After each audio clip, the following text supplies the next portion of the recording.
Hello, Pastor Deborah here, and this is Agape Love. Love is here. This is one of the many video sections of the ministry of Pastor Deborah, helping people the Lord's way. Please enjoy the video, and we look forward to you coming again. Pastor Deborah hopes you enjoy hearing about how she has learned how to help people the Lord's way, and of her many wonderful spiritual experiences throughout many, many years of helping people. Welcome again to a video of Agape Love, Love is Here Ministries. This is Pastor Deborah. Love always and forever. Hello, Pastor Deborah here again. And we are in another class. In fact, it's class number 7 of the Masterclass initiative of Nigeria. Welcome students from all over the world. I see that you've been watching the videos, and I hope you're taking notes and looking up all the words, the stories, and the movies that I've been talking about. Leadership development. It is all over the internet and social media. So many wonderful, wonderful voices and teachings and wisdom are out there. I just watched one of them from LinkedIn. They're LinkedIn leadership. A precious young lady was teaching on the 30-second elevator speech. Do you have one? Do you know how to give a 30-second elevator speech? Or if you meet somebody in the streets, on the roads, in an elevator, passing by, and you have 30 seconds to introduce yourself, to make an impression, good or bad, to let them be curious about you, to present your identity and the business or what you're doing. I had to practice. I took classes. I paid money to go to learn how to give a proper 30-second elevator speech. That was so good. Maybe some of you want to check it out on LinkedIn. I'll try to remember to put a hashtag down there on LinkedIn leadership training. I'm not sure if it's free or if it costs money, but the lady that did it, she was so good. You learn how to stand. You learn how to speak with microphones. I just went through that class at missionography training for 4 days. I learned how to videotape and interview people. I learned the techniques of lighting, sound, music, and some computer graphics program called Premiere Pro I knew nothing about, because I used Filmora 9. But I was the oldest one, but I'm still learning. The teacher, Skelley, was so sweet. He is a missionographer. He's almost like my son to me. And I had to humble myself many, many times because we clashed. His creativity versus my creativity. His knowledge versus my ignorance. Even though I'm out on YouTube. I'm still taking classes. I got videotaped. I had to tell my story for about 5 minutes. I interviewed and had to videotape another person. And then I had to do all the graphics and the music and the cutting and make a video out of it. Stressful 4 days, but I made it. Maybe you'll get to see my story. I think they called it One Woman's Journey, that I can put up here on what does a leader do. A leader keeps training, taking classes you don't know nothing about, watching people. Do you know how many YouTube videos I watch about how to have a successful YouTube channel? Yeah, lots of them. Oh yeah, I watch a precious lady a lot called Gillian. Can't remember her last name, GP. She teaches all about lighting in her. She's got a room in her house. I'm sitting in front of my glass door, as always, in my living room. Can you tell in the background? See some teddy bears? Whoops, there he is. They're like my children. Put my flowers up so I'm like in a garden. Got my board. So, I'm learning. I want to learn. That's one of the secrets of a leader, is wanting to learn more and to learn things you don't know and be willing to spend time and money, energy and effort and even put yourself under somebody that's younger than you and learn. Oh, it was hard with me and Ian. Yes, it was. But I humbled myself and I learned. Ian, boy, he has to have a lot of patience because some people in there, they knew how to do all this stuff. They had fancy cameras. They used iPhones and iPads and iTablets. Pastor Deborah doesn't. She just uses her Logotron. So I was a little limited. I couldn't just walk around with a phone and taking pictures and didn't have a handheld video camera. So I was a little limited, but I learned a lot. So what does a leader do? He keeps on learning. He learns things he doesn't know. Put yourself in uncomfortable positions. Changed my whole schedule for 4 days. I went to bed at 7:30, 8 o'clock, up at 6. Studying, meeting people, listening. Boy, did the brain energy I had to use. Well, I was tired. 68, it's not as easy to learn this stuff, especially from some of them young whippersnappers. But I do. I submit. Part of the time of being a leader is you learn. I don't know what I don't know. I need to learn from other people. Oh, it's easy to sit at home and watch a YouTube about how to do something. But when you have to go in person, in front of a group, and submit personally to someone younger than you, who knows a whole lot more about this and is a professional, it's very difficult. But I did it because I am a leader that's always learning, stretching myself, trying to understand. Now, I am more like being in front of the camera than behind. I don't want to sit in the back and be a television director. Don't have the techie skills, a little bit old for that. I know audio's important, so that's why I got me a little microphone here. And all this cutting and pasting, then putting in music, that was something I'd never done before, but I learned. So I went through Missionography Training Academy that was connected with WHBR-TV in Pensacola, Florida, and connected to Globe International to help people go and videotape missionaries or learn how to tell stories. Some of us take pictures, but it's silly, goofy stuff. Can you put a 5-minute story together with a beginning, a middle, and an end? Do you study before you do your webcamming, excuse me? To present this class to you, class number 7 of the Masterclass initiative of Nigeria. I've studied. I've read. I've prayed. I've reread my notes. I made a new board for you. Can you see it back there? Yeah. The other, I got a new one. I tried putting the text on the screen, but I would flow into it. That didn't look good, so I went back to writing on my board in my beautiful picture frames. Because I believe when you're a student, everything should be pleasant to the eye. See my flowers down there? It's a flower arrangement I have in my living room. Got my necklace on, got my long sleeves. If my hair looks a mess, it's because it got washed this morning. Kind of gray, and when it's got a life of its own. So I just wash it and let it dry naturally. So, Masterclass Initiative students, class number 7. What does a leader do? Very good question. So let's begin. I want to begin with something, excuse me, I'm going to reach over here. With some verses out of the Christian Bible. You don't have to be a Christian to listen to them, but you can believe in them. They're words of wisdom that'll help you. So just listen. Proverbs 25:2.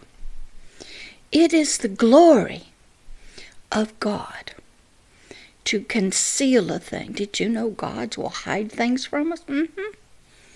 Yes, sir, they do. I guess that's his privilege and right. But it is the honor of kings, Pastor Deborah, and a leader, that be you. You right there. Consider yourself a king. Because really you are, you just don't know it yet. And I'm going to put up, somewhere up there, that little card that shows you, if you'll go to the King and Kingdom series, and you study some other of the series, you'll learn more about yourself being a king. It is the honor of kings to search out a matter. So, we got two people involved, a God who hides things from us, and us who are going to go and search it out. So that's what you're doing if you're listening. You're searching out a matter that's probably hidden from you. What is a leader? What are the characteristics of a leader? What is leadership development? As I told you, I go and watch many things on LinkedIn, YouTube. People send me posts. I watch the videos. There's another guy named Daniel Pennington.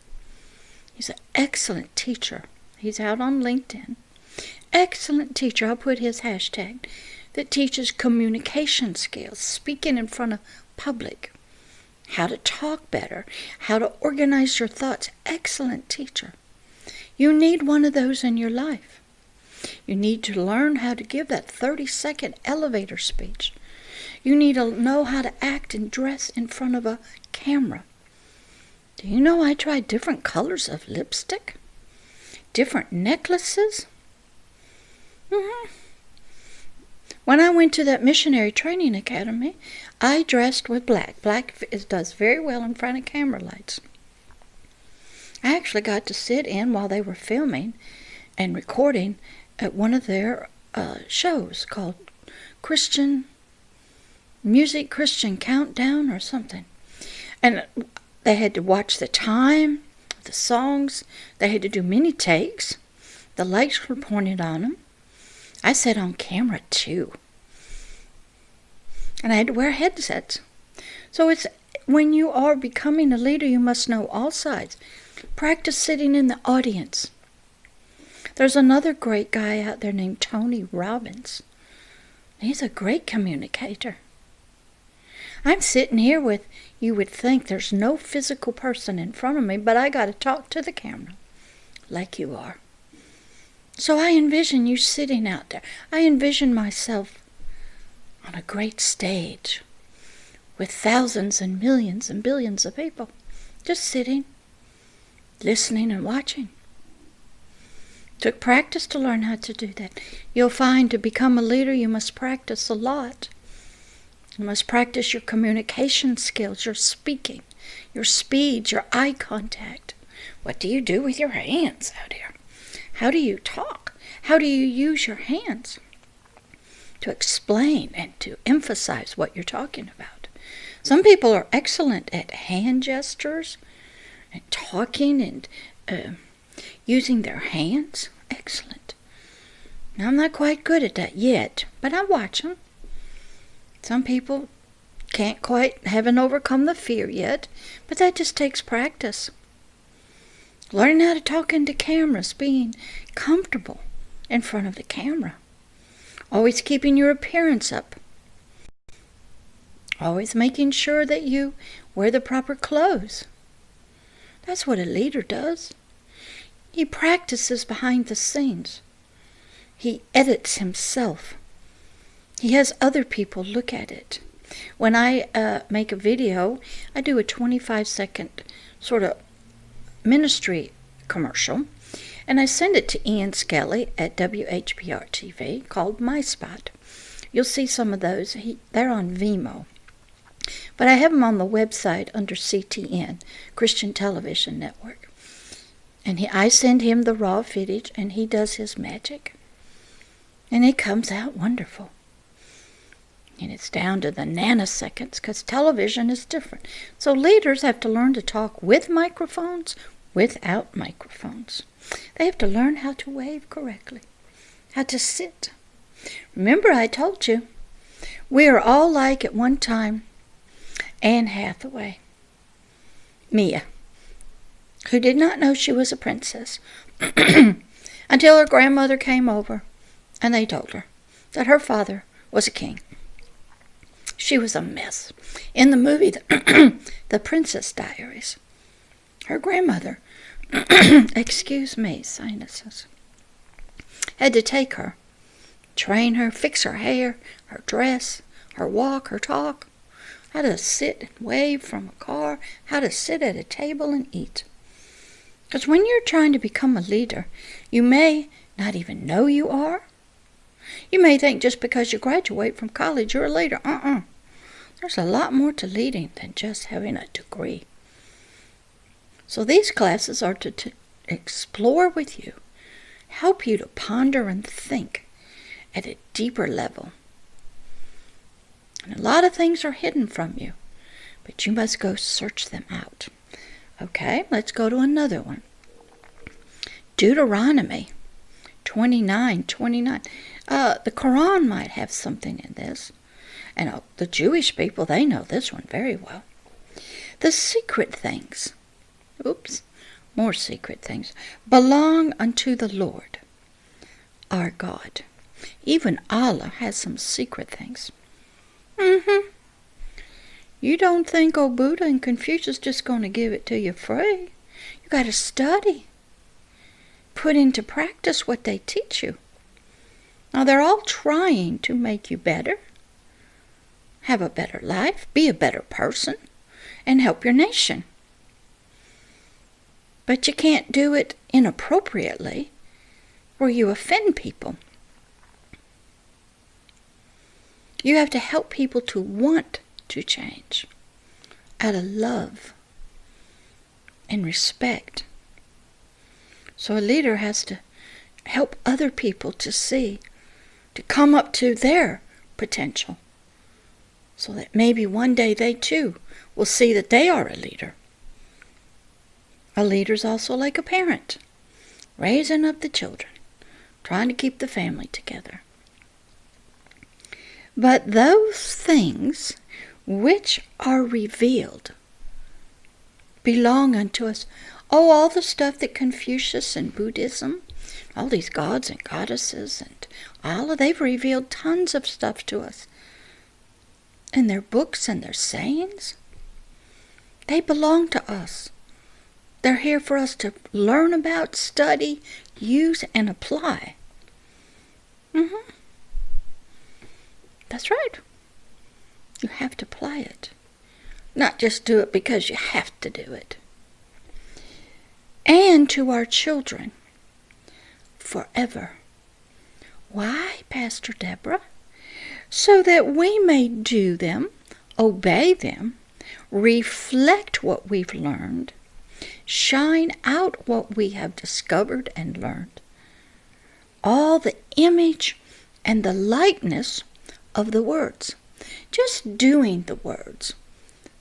We can tell somebody, sit down, and they'll physically sit down. But on the inside, they ain't sitting down. They ain't obeying you. They don't see, any reason to sit down. They don't respect you. No, they're sitting down on the outside. But they're mad on the inside.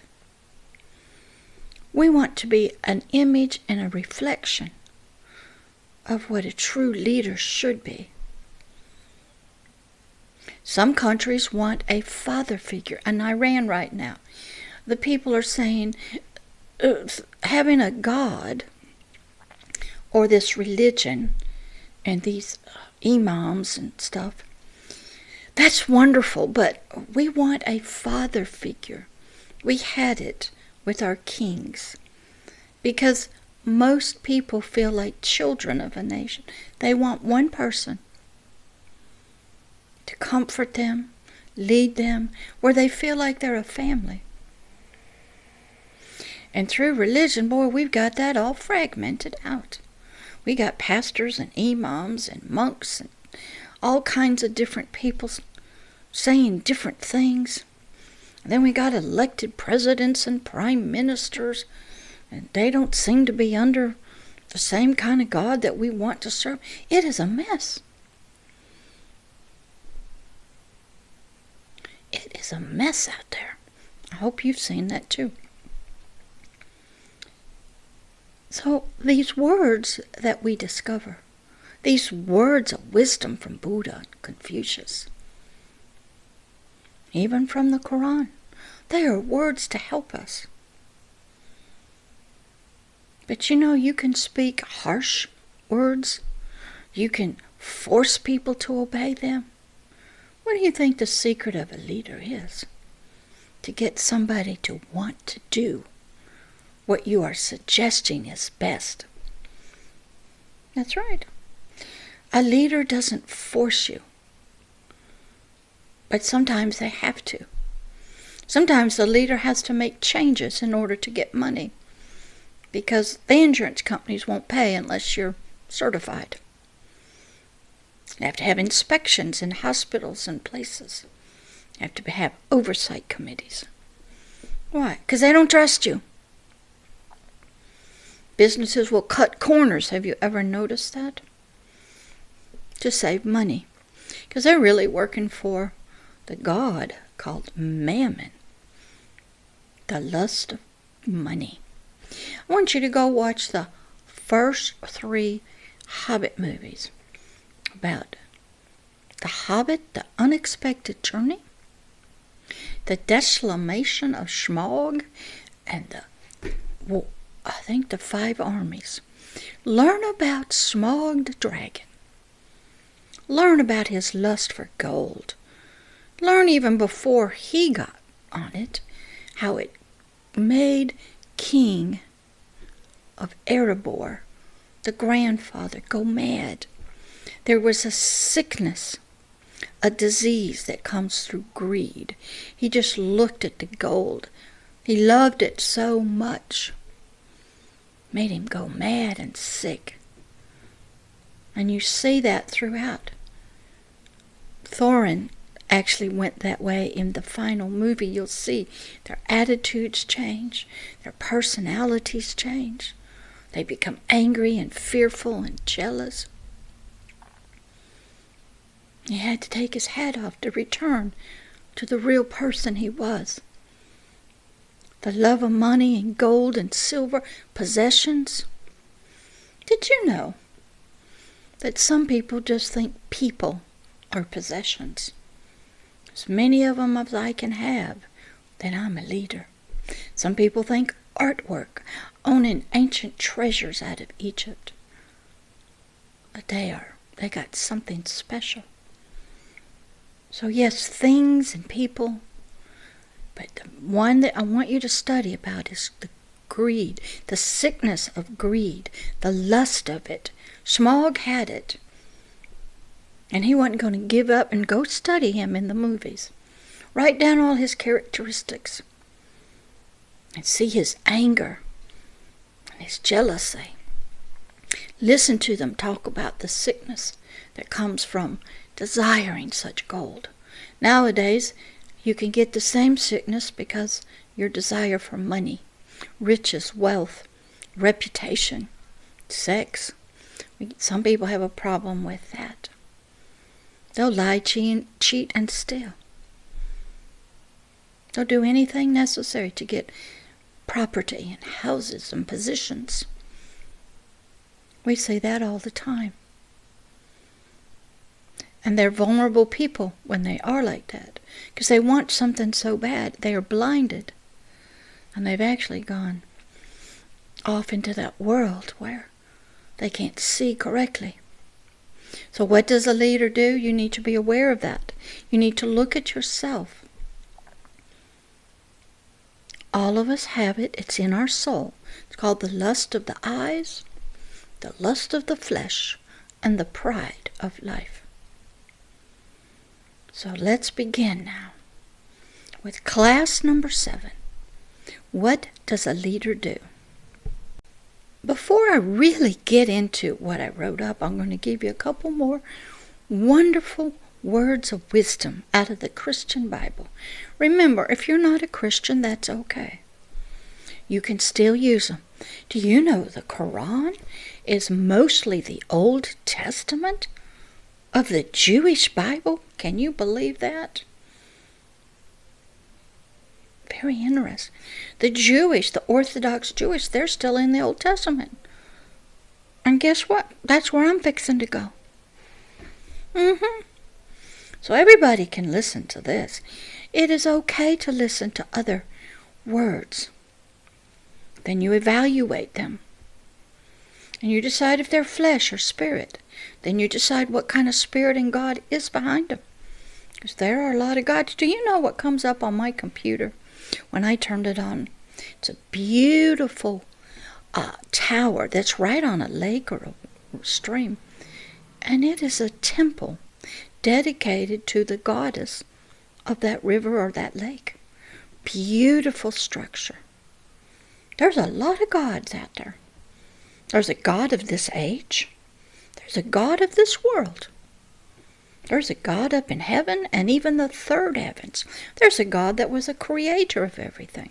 Have you ever wondered if Mount Olympus and all the gods of Olympus, or Zeus and Poseidon and Venus, Apollo, do you think they're still around?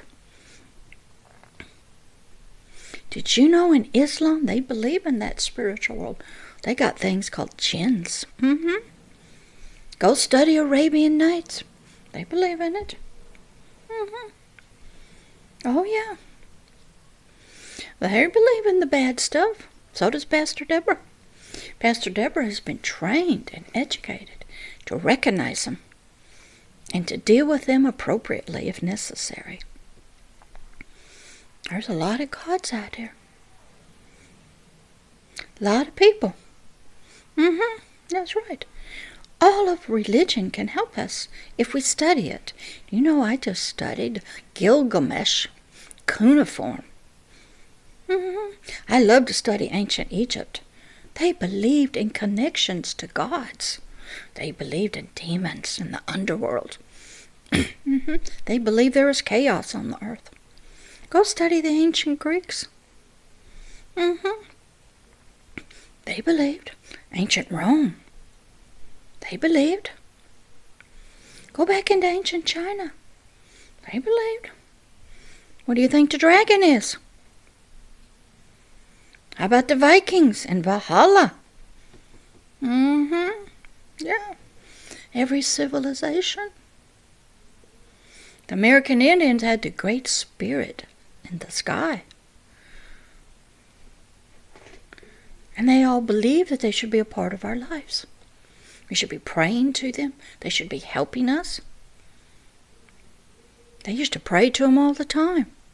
Seek out their words of wisdom. Did anybody gone to Delphi? Where they used to have in ancient Greece the oracle? I watched a documentary on that. It was on a fault line, they said, and some gases would come up. And they would put a lady in there who was sort of non-political. And I guess she breathed the fumes. And she'd go into a trance. And people would come and ask her questions through the priests, and they paid money. So it was a money-making thing. And they wanted to know what was going to happen, sort of like fortune-telling. Now, tarot card readings, prophets, prophecy. They wanted to know what they were to do, what was to happen. Now, she never was very specific. And but that was a part of life. Everybody went to the oracle at Delphi. I even visited it. It's way up on a hill. Got to walk a long way. Gods and goddesses have been a part of humanity. They picked leaders, took them down, depending on if you were righteous or unrighteous. I just watched another movie called The Immortals. Excellent.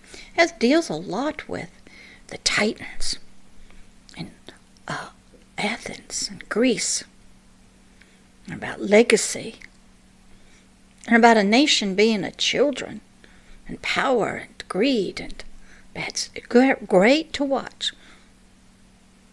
The interaction, the closeness of man and God's in picking leaders, and the role of God's in our lives.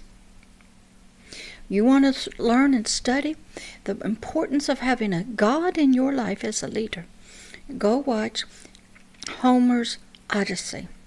I think his name is Precipitous. It's a movie on YouTube, about 3 hours long, about how Helen of Troy was sort of stolen away from her Greek husband, and they all went to go get her back, and they fought over at Troy for 10 years. And then this guy, who was a king of his little island or city-state, came up with this idea to build the Trojan horse, take their boats. Everybody disappeared. And because the Trojans loved horses. So they'll find out your weakness. They'll send it in. And inside of it was what? The Greeks. So they took the Trojan horse into the city, and they started dancing and drinking and just having a good old time, because that was their favorite thing they worshipped and idolized. And they thought the gods had left it for them, but it was a snare and a trap. So these Greeks came out and they wiped out Troy and got Helen. When it was all over, I think his name was Precipitous. That may not be correct. Can't remember. Because I start watching these things, and then it clicks. And he goes out to this big cliff and starts, whoa, praise to me. I came up with this idea. This was all me. No God helped me. Nobody. God gave me this idea. Look how good I was the defender. I defeated Troy. Ooh, don't ever say that. Old Poseidon, the god of the oceans, he roared up in waves and spoke to him. How dare you say that? I'm going to teach you a lesson. That man without God is nothing. You will never return home. 25 years later, after all these excellent, he runs into more gods, and I'm going to probably go back and watch it myself. Because you learn that when you have a God in your life, could be a good God, could be a bad God. They can work for you, they can work against you. It's not pleasant. And he gave in to the lust of his flesh and sex and lust of his eyes, and he just had a good time, and then he would sort of wake up and decide, I got to get home. Because he had told his wife not to marry anybody if he was gone too long. The other kings of his city-state would come and want to marry her. He had lots of property. He said, wait and hold them off till our son has a beard. Then they'll come. And they did. That's in the movie. And so he's trying to make it home, and the gods were working against him. Have you ever, as a leader, taken credit for something you did, and you left out a God? They'll work against you. So he's on a shipwreck trying to get home, and he's asking this Poseidon, why are you doing this to me? Why don't you just kill me? This is misery. And he says, I don't want to kill you. I just want to make you suffer. Because until you learn that man without a God is nothing. So you better learn that a man without a God as a leader is nothing. And they will turn and they will work against you. Excellent, excellent 3-hour movie. Excellent. Watch it. I think it's called The Odyssey by Homer. 3-hour movie. I think excellent to watch on YouTube. And so now let's get back to our Old Testament scriptures. Jeremiah 17:10. I, the Lord, search the heart, the spirit, the soul's mind. I try and I test and I prove the reins, that which is pulling you, steering you, that are in the hands of another. When you look at a horse, inside of his mouth is a bridle. It goes on its tongue. And through pain, when the rider pulls on one side, turns the head this way, and to alleviate the pain, the horse turns his head that way. And then the rider kicks him in the ribs, so the horse goes that way. If the rider pulls on the other side, to alleviate the pain, the horse turns his head and goes that way. So what God is doing, He is saying, there are some reins in your life that are connected to your heart, your spirit, to your soul, and the soul's mind. Now those reins go to something or somebody. He's going to check and see who's sitting behind you, pulling the reins of the horse. You. Who's tugging on them? Who's up there behind you? Who's turning you? He's going to try those reins. So He can look at you as one, the horse, and what sometimes God will have to do to us is through pain. That's how we learned them in the Odyssey. You're going to do some things. You do that with your children. They learn through pain to get you to do something. So even a leader, he has to have his heart, his mind, his concepts, his ideas. They have got to be tried and tested and proven. God has to look at your ideas, your desires, your hopes, your dreams, your concepts, your ideas, your culture, your religion. And He's going to try those, because that is what are your reins. If your religion says do this, then you're pulled that way. If your culture as a man says you're to do this, that culture rein pulls you that way. So He's going to try and prove and test everything in your life that is pulling you and directing you. That's what He does. So He's going to look and see which one of those things is pulling you through pain, maybe fear of isolation. Is it the lust of your eyes that is your rein? The lust of your flesh? Anger, jealousy, ignorance. He's going to try those. He considers those concepts, ideas, reins. Even to every man. He's going to do that if you're a leader. Because He wants to give you some things. But first He's going to try you and test you. He's going to see why you want to do what you want to do. Why do you want to lead the people, the nations, the family? Why do you even want to become a father? Maybe you just want to have sex and you want to have an orgasm, but you don't really want to marry the person.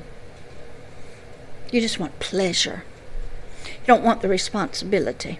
So that's a concept you have. And He's going to try it, test it. And He's got to prove it in order for Him to lift you up, put you in the place where He thinks you will be best. Because He says, I'm going to try these reins that turn you, lead you, and guide you.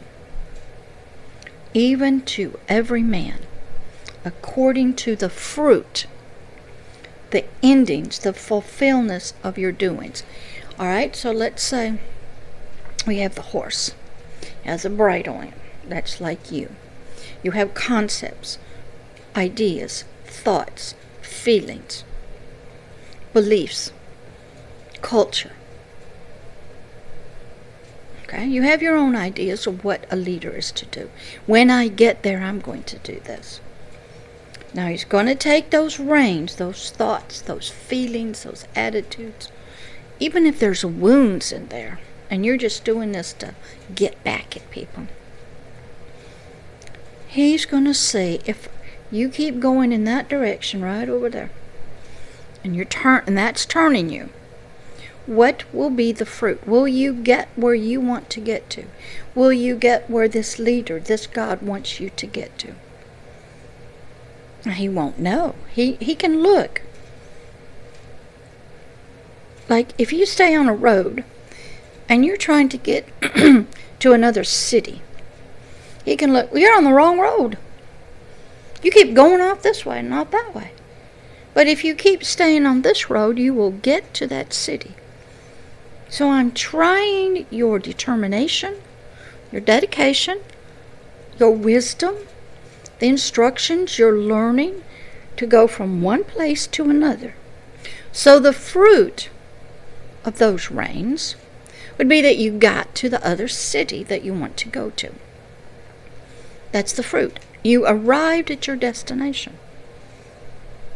So he's going to look at what your fruit would be as he tries your concepts. If you go this way, if you follow this person, if you make this decision, if you do this for the country, if you do that, he's going to watch your mouth.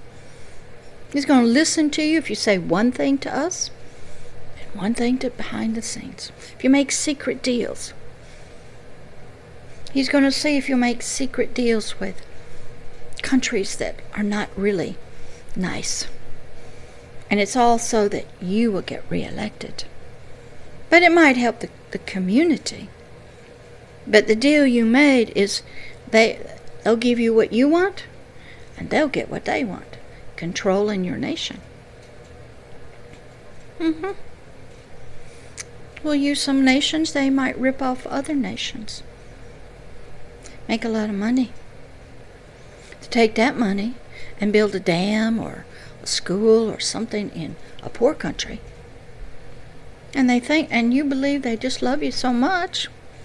They're helping your people, and you as a politician and a leader are helping, bring good things to your nation.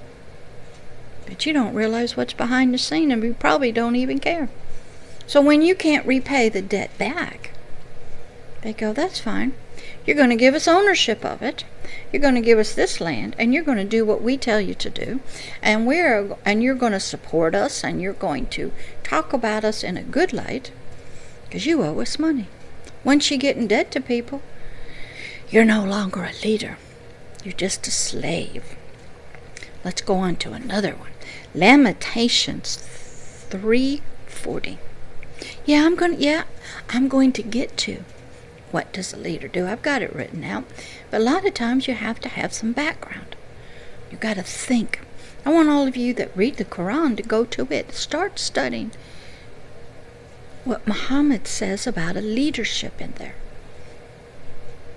If you're Jewish, go study the Old Testament and study the leaders, the kings, the priests, the prophets.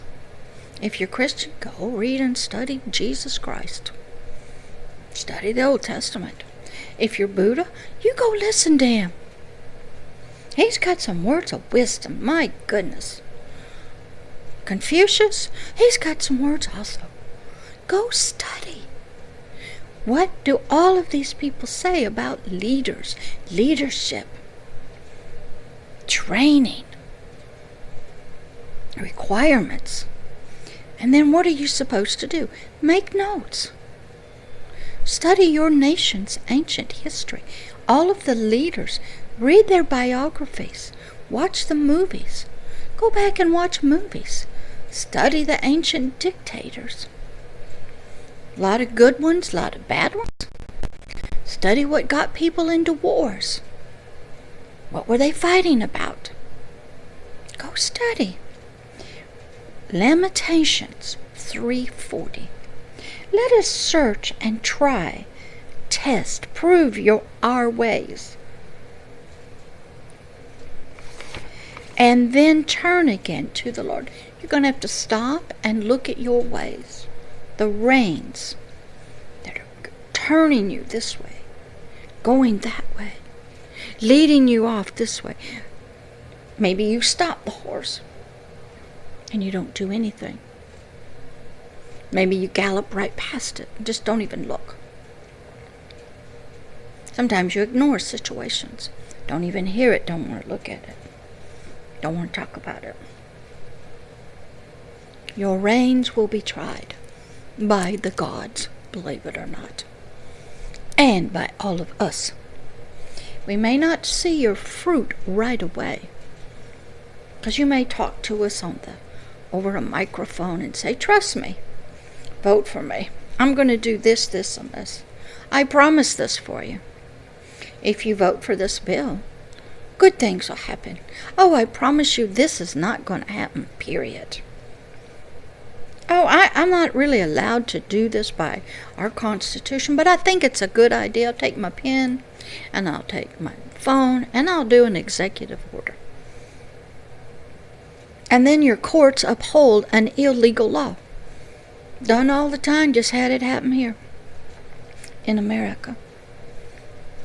Got horrible judges. And we have to trust them to interpret our country's constitutions. Got pressure from all sides. Leaders, you think it's going to be easy, you're going to be pressured. Money will flow to your coffers. Women and boys and men and children will come calling. Oh, you get a free ticket to the Super Bowl with all expenses paid. Can you be bought? Oh, come to Nigeria. We'll pay your way, your wife's way, all your kids. $20,000. Just come and talk to us for 3 or 4 days. That $20,000 or $30,000 could have been used to help the poor in the country. Build schools, dig wells, build medical schools. And some people do that because they want the money. Oh, we'll fly you over in a private plane. And the person who goes, he just thinks, wow, this is wonderful. But he doesn't think about the poor in the country. And then they brag about being multimillionaires and God bless them. No, they didn't. You were bought for and paid for. And while you got it, the people of that nation did not receive that $30,000 or $40,000. They were left out. Some people like that. You're going to have pressure. You'll have money that's available to you. You'll have access to people and events. And what are you to do? So the Lord, the God, He gonna try you. Now let's go to one more. Revelations 18:14. Some of you may not be familiar with this, but believe it or not, in Islam, they do believe a new world is coming. Some guy's going to come, some prophet, I think, I don't know his name. He's going to come in on a white horse, and they're trying to help it come along. Well, that's the same thing in Christianity. And the Jewish people, they're still waiting for the Messiah, so everybody is knowing something's coming. Revelations just means something is being revealed to us. So let's listen. Verse 14. And the fruits, the blessings, the end, the sweet things that your soul lusted after are departed from you. Oops. And all things which were daintily and sweet and goodly are departed from you, and you shall find them no more at all. Oops. I think what happens, they're meaning when death comes, even to a leader, all that money and goodness and all those blessings that you can't take it with you. You're not taking even your dirt, your diamond rings, your money. Can't go with you. And all the money in the world that you have and all the doctors can't save you from death and the grave. And all those things your soul lusted after, power, prestige, it's gone. But yet that part of us, that spirit, still lives on. But all that's gone. And we might have a legacy down here. but it ain't pretty. Oh, history will remember you.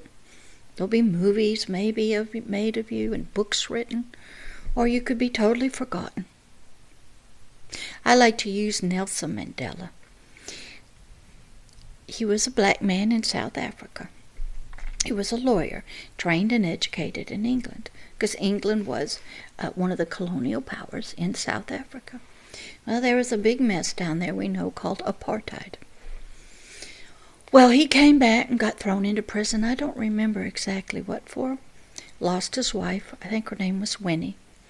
Stayed 28 years. And he was around white people. Took him 28 years to learn a lesson. Forgive them that treat you wrong. Love your enemies. Do good to them that hurt you. Took him 28 years in prison to forgive the white people. Please don't be like that. And have to spend 28 years learning one thing: to love your neighbor, to love your enemy, to forgive. Because you can't be used as a leader until you get there. Oh, you'll be a leader, but it won't be good. And we see a lot of that, a lot of history of bad leaders. So, what does a leader do? Great question. How will you know if you become a leader? Is there any job description for a leader? In some jobs there are. Will it fulfill your deepest desires? Good. Let me tell you a story. There was this young man, real precious, but he did get off into drugs and alcohol, had a problem. But when he was working in some business or organization, he kept seeing that the leaders of this business had a special parking spot. And they got to leave this building, this work, whenever they wanted to. They didn't have to stay there. They could come and go. And they had privileges he did not have. He didn't like that. So he wanted to become one of them, so he could get what they got. Is that what a leader does? You want a privileged parking spot? You want to be able to leave work and go whenever you want to? That's what he started. That's all he saw. He didn't like being placed where he was. He didn't have much experience, but he didn't like it. He saw they didn't have to be responsible for anything. He just told them what to do, get in their car, leave. And then they didn't have to walk far in the parking lot. So some people go after leadership to have parking spaces very close. To be able to leave and come and go and nobody question you. To make a decision and never be challenged. Is that what a leader does? Would you do the same thing if you got a leadership and the only reason you wanted is to have a parking spot? Maybe get a car and a chauffeur? Maybe have some secret agents around you? Total protection around your house and family? And they can't question you. Maybe you just want to have servants in your house that make your food and fix your hair. Is that what a leader does? Let's look and see. I'm back. I had to get my notes. So, class number 7. Masterclass Initiative of Nigeria. Leadership Development. What does a leader do? It's real important for you to know your desires, why you want to be a leader, the quality of what it takes to get there, the characteristics of what you must have, to know that you need to be trained, tested, and proved, and understand one more part of leadership. What are you to do as a leader? In any area. If you don't know what one is to do, the activities that you must perform, the duties you have vowed to keep, Did you know when you take a marriage vow, you're taking an oath in front of a God that takes vows very seriously? And if you break it, you're in deep trouble with that God, because you broke your word. If you vow to forsake all others, that means all others. If you vow to care for the other person in sickness and in health, to love always, that doesn't mean you can sell them to your friends for sex, or that you can beat them. You don't beat somebody you love and abuse the children that came out of her or came from your seed.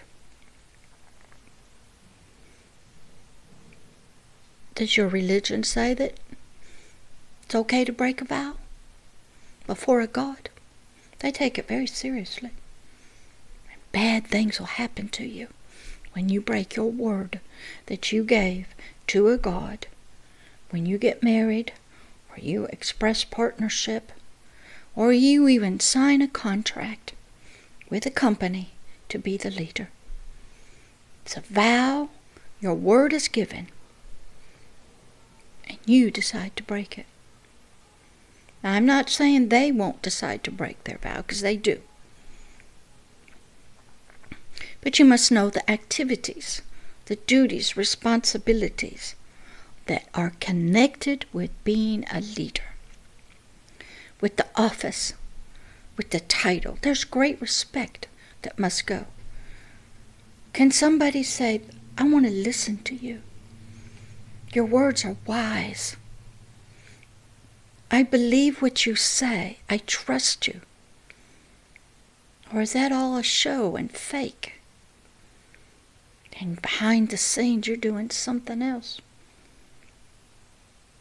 And you're hanging out with people that don't really love you. They just want you to sign the law so they get what they want.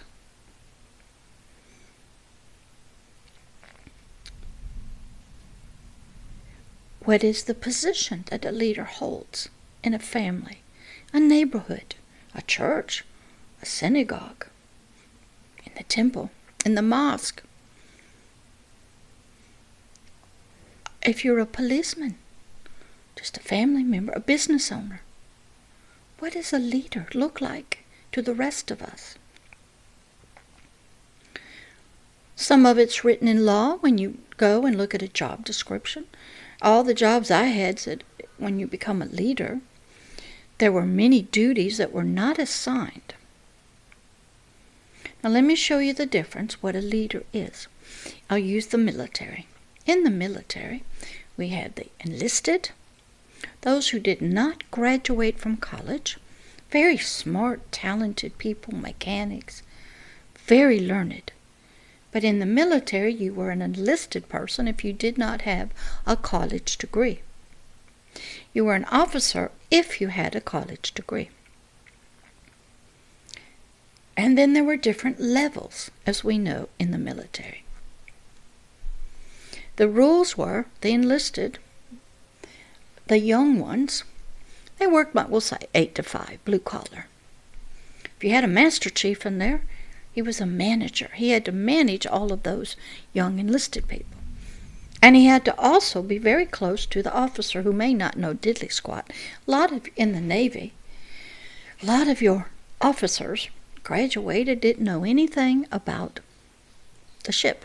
It was the master chief's position as a leader of the young enlisted people to help the officer, to cover him, protect him, help him learn his way. They were a team, the master chief and the officer. As the officer grew in knowledge, but the master chief and the officer, they both worked many hours beyond the end of the day. The master chief had studied, taken tests, worked his way through time in schools to get where he was. The officer had gone to college, but he still had a lot to learn. Okay? The officer had to also attend a lot of cocktail parties, a lot of things at the officers' club, know how to marry the right kind of woman. She had to also know how to go to the parties, stand in receiving lines, shake hands with the admirals. Most of them did not work. Totally different. But they were both working together as a team to move that ship, that aircraft carrier. Just think about the guy at the top, the captain. He's responsible for 5,000 people. He's a manager of people. He has officers under him. He must know the ship. Okay, a lot of stuff. So what happens is, when you become a leader, there are written job descriptions. Sometimes it's just time in service. Sometimes they see your potential, the people that are over you that maybe hired you to get there. I just saw an excellent video from Gillian. She was talking about that she tried to believe that she could be something, but she had to switch it around and believe in her potential. You have to believe that you have potential to learn, to grow, and develop. Now, you might need a lot of schooling, education, videos, practice, and have a mentor in your life. But believing in potential, and if you don't know how to do something, let's say communicate, then contact Daniel Pennington. He'll teach you. You must get in contact with people. You must learn that I have the desire, but I don't know how to do it. I don't know what all will be required of me. Because the job descriptions usually are pretty sparse. And when you move up, my son just did this. He's up in the Pittsburgh, Allegheny Sheriff's Department. And he was what you would call a blue collar. He has a master's of business administration. But he was considered a union worker, guaranteed salary, and he had a job description. Well, his boss left and he was offered the management position, but he became fearful because they could fire you at any minute. Well, they couldn't do that with the blue collar. You got a union backing you up. So we had to work through his feelings of fear of being now what we would call in management and leadership. He could handle it.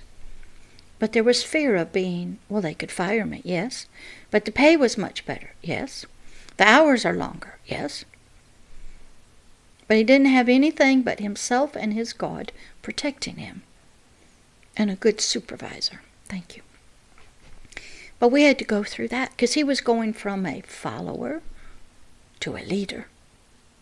Now, for almost a year, he's been doing two positions, his old position and his new position. He has to supervise himself in one, and he has to be the leader in another. Now, he had the skills, but he moved from being sort of a follower to a leader. And they were going to hire some other people, but that all fell through. Then COVID came and hiring freeze. So he's one guy.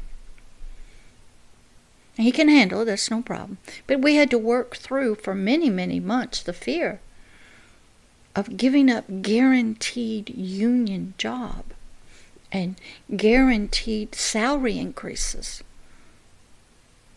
to management. So we had to work through that. So what happens when you're becoming a leader, there's so many things that happen that you don't know all the things. You might start in a company. You might start working in the family business. And you're just doing whatever they tell you to do. And then, oops, they pass away. And it's all on your shoulders now. You've never been in that position. The stress is tremendous. It's different when you learn how to be a leader. One of the great movies to watch that'll help you is called Working Girl. Melanie Griffin, and I think what's his name that played in Star Wars, Harrison Ford. I think that's it. She was just a secretary, a pool in the secretary system, and she wanted to move up to management, leadership. So she cut out all these, she used to read all these true stories. She cut out newspaper articles. She started developing on her own ideas. but she could never get anywhere. So she ran into this man who was the leader in an elevator. And Harrison Ford was very helpful. He said, go do your thing. And so in the elevator, she presented her idea. There's your elevator speech. But before that, she actually had to learn to go to cocktail parties, fix her hair. She struggled because her boyfriend was back in the neighborhood. When she was trying to improve herself, he was having an affair with somebody else. That didn't help. So she had to go alone. But she was willing to put on different clothes, go out places she had never been. She was a very beautiful girl, and had to go and look the part of a leader. Great movie to watch, Working Girl. You got to learn your elevator speech, because sometimes that's what it takes. Better have some knowledge to back you up. And you better be a thinker and have the desires. It's an excellent movie to watch, How You Move.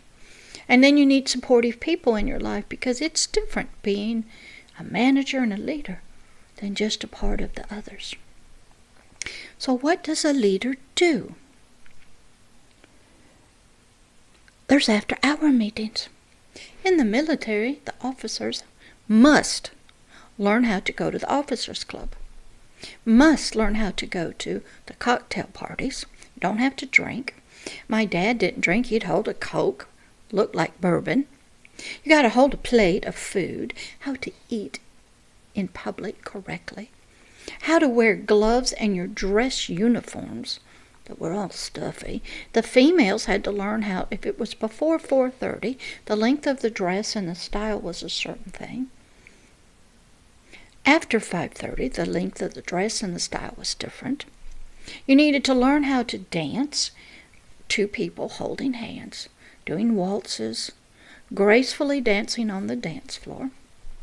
You needed to know how to sit at the dinner table, which fork you use for salad and others, how not to eat too much, and usually, a lot of times how you ordered was the female would tell the man what she wanted, and he would order to the waiter.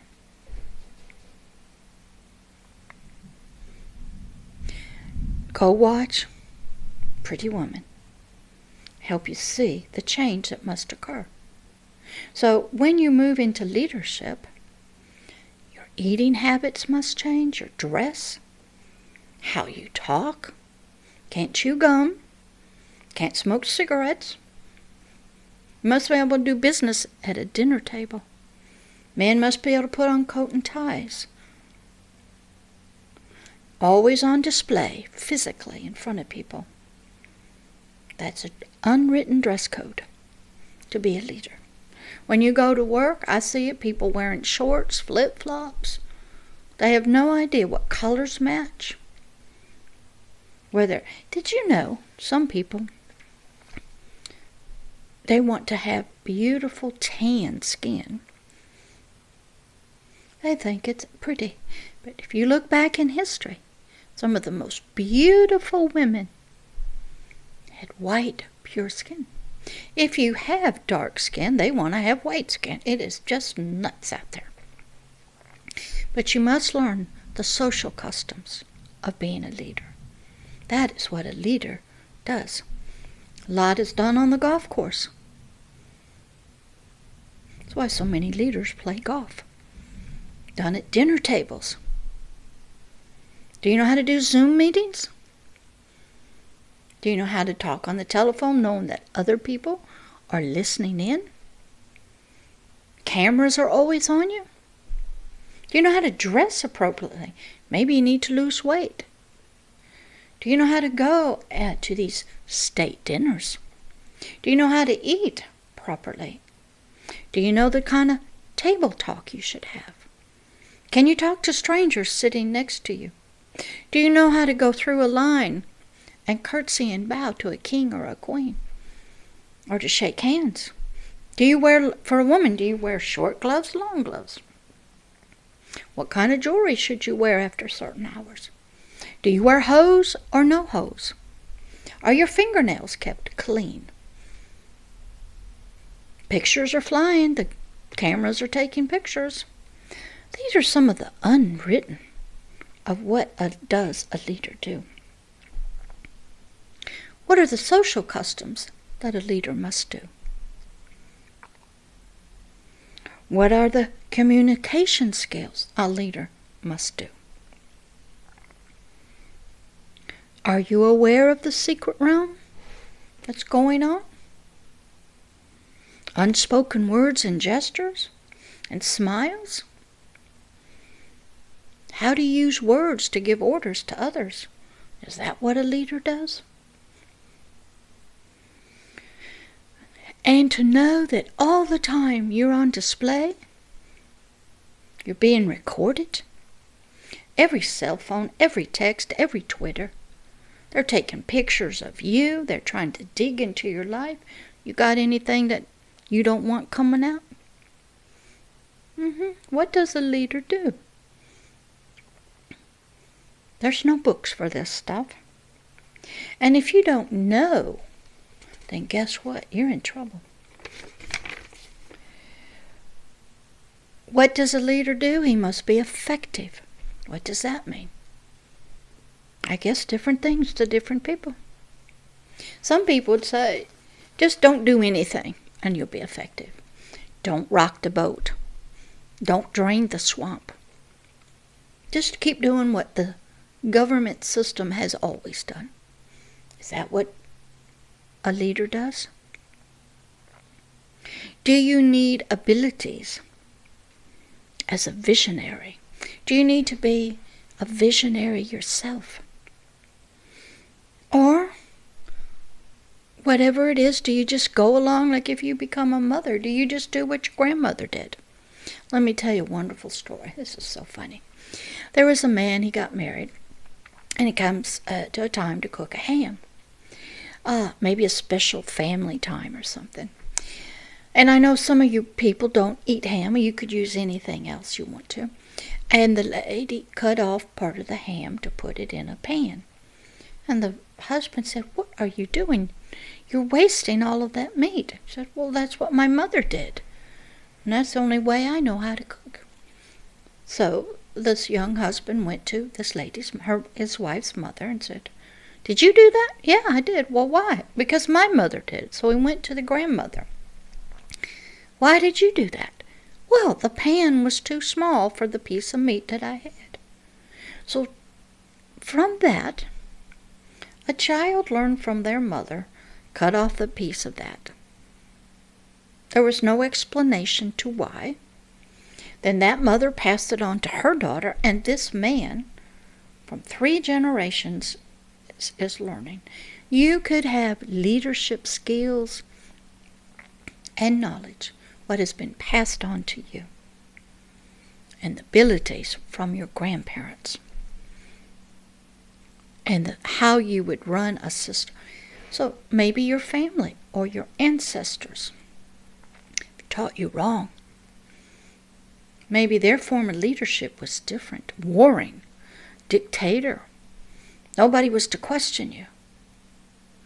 Don't know. But what would your responsibilities be?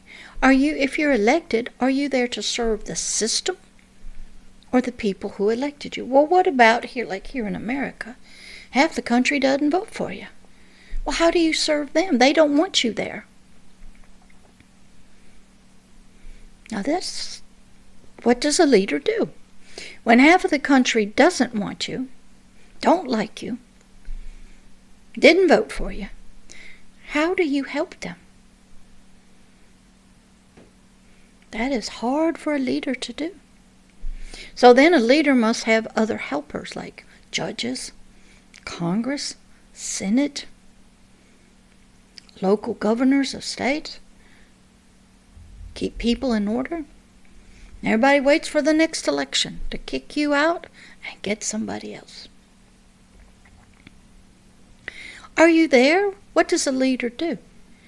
Are they a change agent? We have that right now here in America. Drain the swamp. And the swamp don't like it. Could you be a non-politician and step into the political world? Ooh, major battle. But if you're a politician, then what system are you serving? What political party? Very interesting questions. What does a leader do? And if you are a change agent, we've had several presidents here say, we're going to fundamentally change this nation. Is that what you are going to do in your nation when you become a business owner? Are you going to fundamentally change business, like maybe not report your taxes?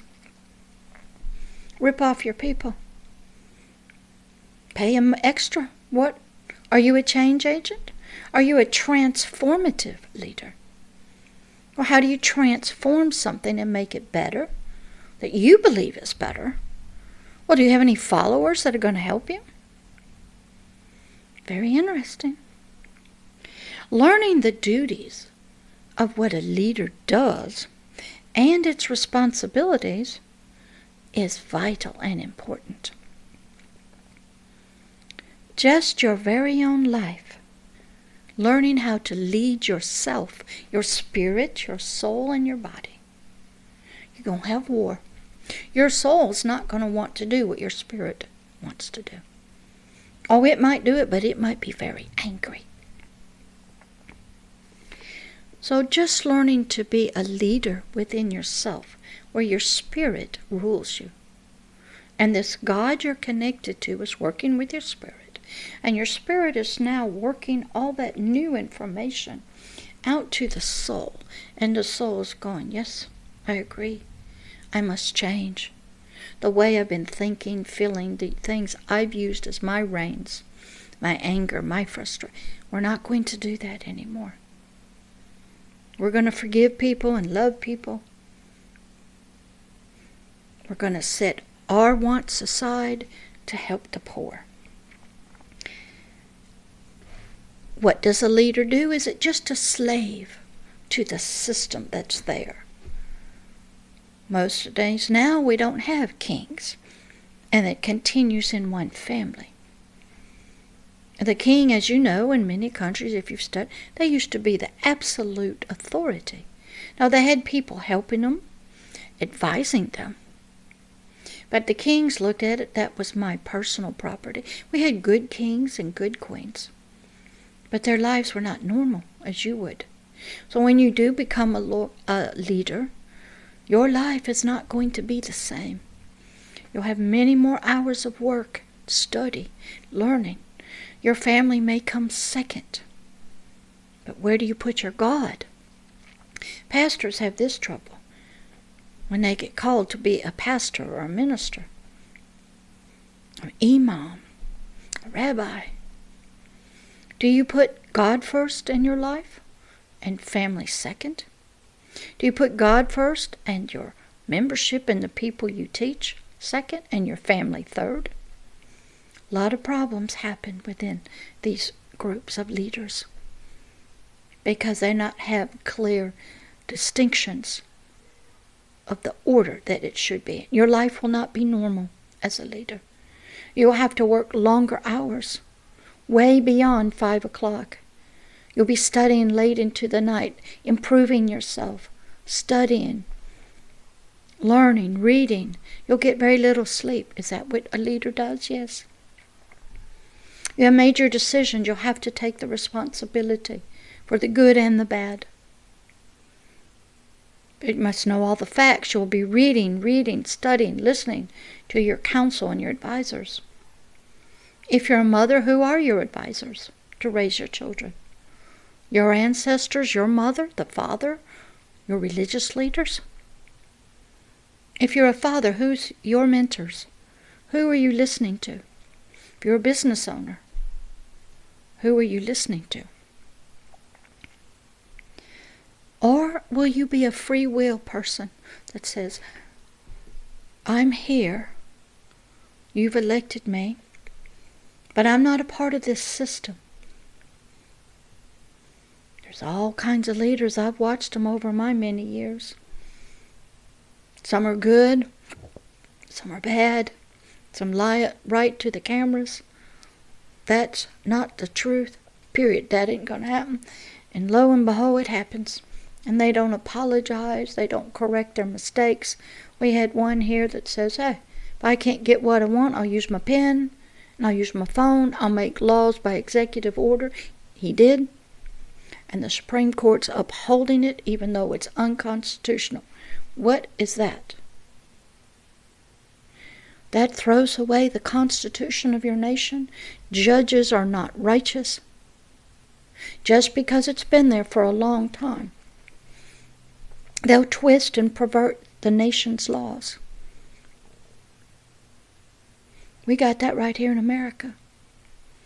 We got mouthy, fleshy mouths, mouthing off on Twitter. Is that what a good leader does? Sometimes a leader has to learn to keep its mouth shut. And just listen. Stay out of the fight. Stay out of the fray. But sometimes when you are the leader, they want you to, how do you lead people that didn't vote for you, that don't like you?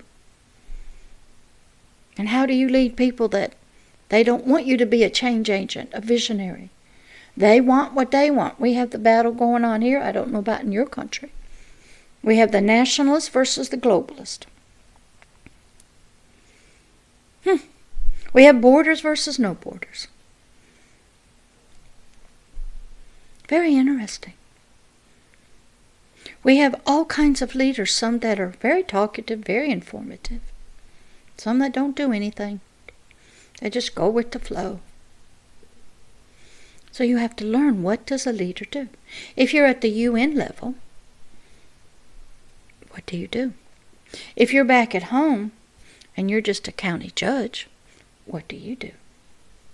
What happened if a person that helped give you money to get elected as a county judge does some illegal stuff with children or women? Do you judge against him, knowing that they gave you money to vote for them so they could do their life? Is blackmail and bribe a part of being a leader? I tell you my story again about my Bible school teacher.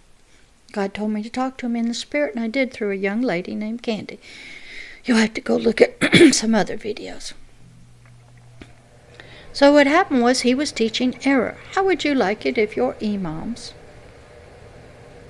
or your rabbis were teaching you error out of your books?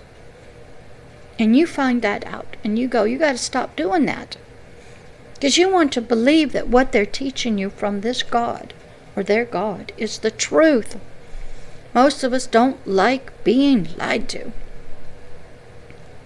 So I told this Bible school teacher he needed to stop teaching error to these babies. He said, I can't do that, for they will kill my family. We had a big problem there. He got his position in the Bible school by promising somebody, whoever they were. But now he lives in fear. Some of us are snookered as a leader. And we accept money. But we don't think anything of it. We are sheep, and we are led astray to the prey. What does a leader do? Are you to order people around to do things? Are you to strongly suggest? Are you to encourage them? Do you even know what the difference is? How do you lead? What does a leader do? Do you make the final decision? Do you have to become a listener to all the counselors, to all the voices? Where's that in the job description? Let me see. Get my papers straight. And what and who are you leading? What part of you, as we learned in the last, is the leader? Your spirit or your soul? Well, what is your spirit supposed to do as a leader? What is your soul supposed to do as a leader? What is your physical body supposed to do as a leader? What does a leader of a family do? What does a leader of your children do? What does a leader of a business do? Of your neighborhood do? Of a city? A group of people? A religious group? A teacher? Of your nation? What does a leader do of international culture and organizations? So what does a leader do? Well, lead. Well, what does that mean? Does that mean somebody has to be following you to lead? Or are you just walking on a road by yourself? Does that even mean you know where you're going? Where you're taking other people? What end are you expecting to happen? If we go this direction, follow those reins over there, what's going to be the fruit of your leadership? That everybody can see that it's good. Or is it rotten fruit? Or do you turn us so slowly that we don't even notice we're off the beaten path? Can you tell us where we're going? We had that one president, he said, I'm going to fundamentally change America. He didn't tell us from what to where, but he started making changes. Some of it was secret. Some of it was to right wrongs. Some of it was to go along with the global system that was in operation. Some of it, when you are trying to be a leader, you have people support you financially. They give you free stuff. Or they promise that when you're no longer a leader, we'll give you jobs. You'll make millions and millions and millions and millions. Oh, your daughters or your sons, they'll have a free college education. A lot of promises are made. And what do you have to do? Just lead the nation over that way. Slowly. And some of these presidents, or maybe in your country, if they do it too fast, everybody rejects it. There's an old saying, if you try to put an animal into hot boiling water quickly, they will fight against it. But if you put it in cold water and you slowly turn up the heat, they won't even know they're getting cooked. Some leaders are smart. They slowly turn the nation, the family. Others do it drastically. So, what does a leader do? Is it slow, fast? What roads are you going to take us on through your decisions? Can you tell us what your end result would be if we go this way with you? Do you have followers that you can trust? Or they fight against you? Right over here in America, we got people that come in, as you know, and they're not politicians, and the swamp is there. Leftovers from the other organization and the other president. They fight against you. Could that go on if you're a leader? What happens if you get married and this is your second marriage? Maybe there's some spiritual stuff from the other person still there. Can you make a hard decision and accept the responsibilities of it? Good or bad? Can you talk to the nation? You know, those fireside chats. Can you sit and talk to them? Can you cry in front of them? Can you embrace them when the things come? Can you deal with disasters? Floods and tsunamis? Are you a builder? Can you build hospitals? Dig for wells? Can you clean up the garbage? Can you say that is not acceptable? Or do you just accept, well, that's the class they're in and that's the and you just take the money for you? Can you motivate others to want to be better? To follow you where you're going? Are you an encourager or a dictator? So what are you to do? Is it defined for you in your job description? There's no job description written for being a wife or a husband. There might be if you become an imam or a rabbi. But there's a lot of room for flexibility. Where's the job description that I could read about you being a leader to see if you're doing it? Are you still going to be supervised, mentored? By who? Who could I contact and check on to see how you're doing? Are you under a God that's helping you? Who is speaking into your life? Who is leading you? So I wanted to bring this up to you. This is a long one, I know. I hadn't videotaped in over a week. But what does a leader do? Many things. You have to learn. Some of it's unwritten, so you need to be with people who've been leaders. Maybe they're retired now, and they can teach you things. You need to be under mentors and public speaking coaches, LinkedIn trainers. Learn your elevator speech. Learn about dress code, hairdos, jewelry, lipstick, how to go to parties and receptions, how to conduct business meetings, Zoom meetings, how to listen, how to get along with everybody, how to make, you're not going to make friends, and you're not going to be I don't want you to be bribed. You'll be tested on that. We'll give you some money, you say no thank you.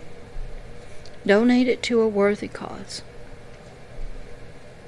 Because you're in a powerful position when you're a leader. And you can sway people, nations and businesses, and neighborhoods and cities. You can even move the law by your judgment. Oh yeah, we have unrighteous judges right here. You can allow your emotions and your political party or your religion to cloud your judgment for the nation. So what does a leader do? They lead. But you have to learn so much. Now you might get elected, and then some terms you can only do so long, and then you're done. You have to learn how to work with others. Here in America, you got senators, congressmen that pass federal law. And then there's governors. And then there's city council members.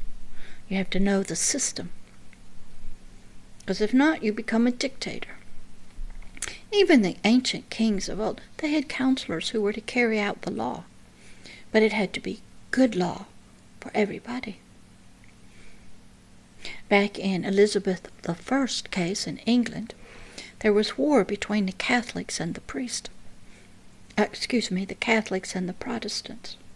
She had to put an end to that so her people could be at peace. You also had to be a warrior. You had to pray. You had a lot of people around you all the time. You're never alone. Study Elizabeth I. She wanted to be a woman, have normal woman relationships and be loved, but all the men wanted something.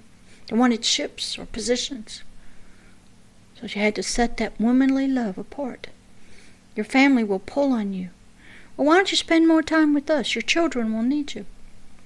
I just read a wonderful article about when you're a young prince and you have a family. Enjoy it, because when you become king, that duty will take you away. When you become a leader, let's say a father, you must support your family. You must go to work.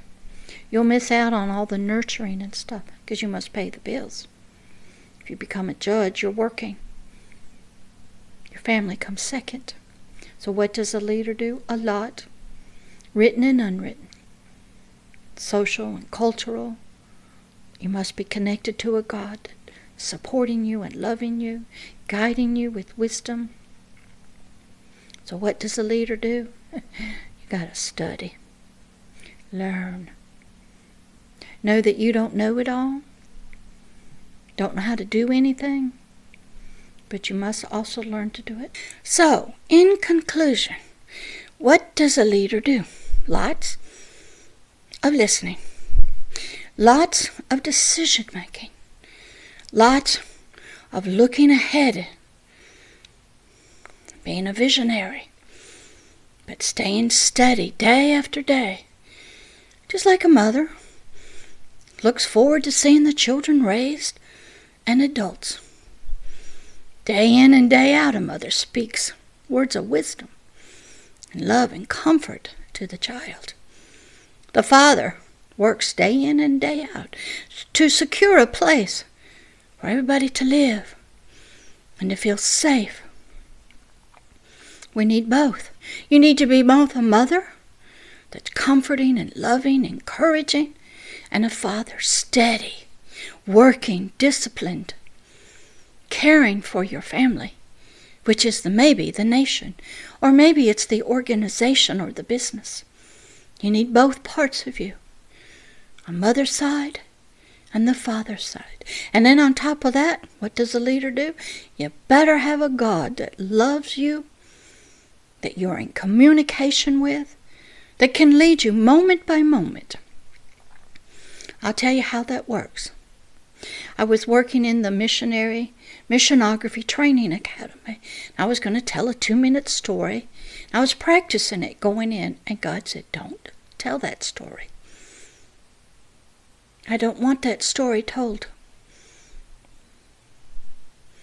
I go, okay. Now he told me he didn't want me to throw pearls before swine. I go, oh dear. He's calling his own people swine. But what he was saying is they were mainly flesh creatures, children of the flesh. And what I would have said to them wouldn't have mattered anyway, was unimportant. So he said, don't tell that one. Tell another one. And he gave me what it was. So I had to change right in midstream. Sometimes when you're a leader, you want to stick right. Pastors have this trouble. They prepare, they study, imams. And then all of a sudden the God says, no, we're not going to do that. We're going to go this way. Well, do you follow the God that's supposed to be leading you, caring for the nation and the people? Or do you stay right with what you have studied, prepared for? Well, those are hard challenges. But what does a leader do? He stays steady and constant and stable, but flexible. He's listening in communication to his God. He knows history, ancient history. He knows the system he's going into. He knows all the parameters that are there. He knows the people. He knows himself, inside and out. His weaknesses, his secret sins. You got any of those? Where he'll be tested and bribed. And also, what does a leader do? He'll pay a price to lead. Can you pay that price? Can you give up friends and maybe put your family second to run the business? Fathers are in a horrible place. They don't get to be home a lot. They have to work. But they provide a home and family for the family and money and finances. But they don't get to be there as the mother is. So you must learn to have both sides of you. And if you can't be the mother side, then get some women on the council meetings. Because they think differently. Men, as we know, they're more technical. Let's get the job done. Or women, whoa, let's think about this. They're more emotional.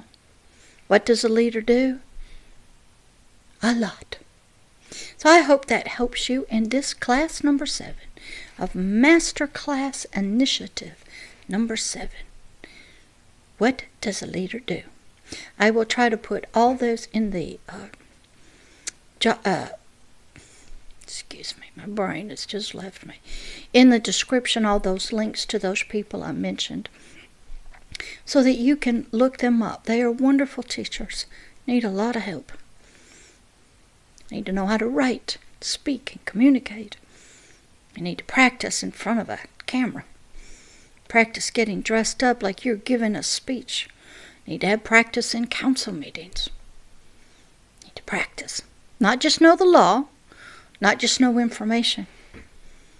Some people are very smart, much smarter than me, but they can't get along with people. What does a leader do? You must have people skills and get along, but must be a listener. You must know a lot. But first you must realize you don't know anything. So become a student first. Get under mentors and training and study. Practice. That's what a leader's to do, just to get going. Love always and forever, Pastor Deborah. And I'll see you in class number 8 of Masterclass Initiative of Nigeria. Leadership Development. Let's do a quick little prayer. Dear Father, help all those who desire to become a leader to search out those hidden things about themselves, about the system, about leading. Help them to discover. Father, help them to know you're going to try their reins, their concepts and ideas and thoughts and desires, to see if it will get the fruit that you desire for the nation, the people, the family. Father, dig deep inside of them to discover hidden sins and secret thoughts that may take the nation in a horrible place. Father, dig into their feelings. Are they angry and jealous? What are their real desires? Help them to learn what a leader does. In the name, the greatest leader there ever was, the creator of the universe, who he himself had to learn how to be a leader among us down here. Amen. See you next time on Masterclass Initiative of Nigeria. Bye. Thank you for listening and watching this video. It is an honor and a pleasure to have you stopped by today and watch. This is Pastor Deborah, and I hope you come again and watch many, many more videos and learn and grow spiritually and hear how she has helped people spiritually, the Lord's way, for many, many years. Come again, watch another one, and we welcome you to be a subscriber to the channel, to make comments, and if you wish to contact Pastor Deborah, please email her at her email address for the ministry at Pastor Deborah at agapeloveishere.org. You can also see these videos on Twitter and on the website in the many different sections that they are put into. Enjoy, and it was once again an honor to have you watch and listen. Thank you, and come again to another video of Agape Love, Love is Here Ministries, a ministry of helping people the Lord's way that Pastor Deborah has been doing for many, many years. Love always and forever, Pastor Deborah.